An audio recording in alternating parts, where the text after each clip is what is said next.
बिस्मिल्लाहिर्रहमानिर्रहीम। अस्सलाम वालेकुम दोस्तों, उम्मीद करता हूँ आप बिल्कुल ठीक ठाक होंगे। दोस्तों आज है 28 जून सन 2020 और दिन है एतवार का। दोस्तों जैसे कि आप जानते हैं कि 1 जुलाई सन 2020 से पुलिस स्टेशन खुल रहे हैं, तो पुलिस की तरफ से आज एक नोटिफिकेशन आया है कि उन्होंने 4 रूल बताए हैं जो आपको मस्ट पूरे करने हैं, तभी आप उनकी सर्विसेज हासिल कर सकते हैं। सबसे पहले नंबर 1 पर जो है, आपने मास्क और ग्लव्स जरूर पहनने हैं, तभी आप उनकी सर्विस हासिल कर सकते हैं। नंबर 2 पर, आप जब पुलिस स्टेशन में दाखिल होंगे, वो चाहे इंतजार का हो, वो चाहे आप अपना काम करवा रहे हो, मस्ट आपने 2 मीटर की डिस्टेंस रखनी है।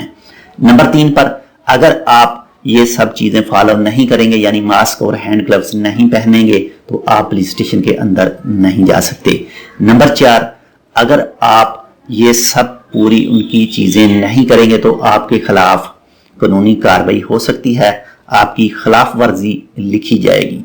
और इसके अलावा उनका कहना है कि अगर जो चीजें ऑनलाइन दस्तयाब हैं, अगर आप रश और अपना टाइम बचाना चाहते हैं, रश से बचना चाहते हैं, अपना टाइम बचाना चाहते हैं, तो जितनी भी चीजें ऑनलाइन हो सकती हैं वो आप ऑनलाइन ही कर लें, तो वो आपके लिए भी अच्छा है और दूसरों के लिए भी।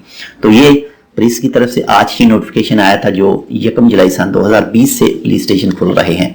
तो जो चीजें आप ऑनलाइन करवा सकते हैं वो ऑनलाइन ही करवाएं, ताकि आपका टाइम भी बचे और पुलिस वालों का, और आप रश से भी बचें और कोविड-19 से भी बचें। तो अगर आपने अभी तक हमारा ये channel tech with Urdu subscribe नहीं किया तो आप इसको सब्सक्राइब कर सकते हैं मजीद ऐसी ही अच्छी और मालूमाती वीडियोस के लिए। तो ये थी आज की अपडेट। इंशाल्लाह मिलते हैं किसी दूसरी अपडेट के साथ, तब तक के लिए अल्लाह हाफिज।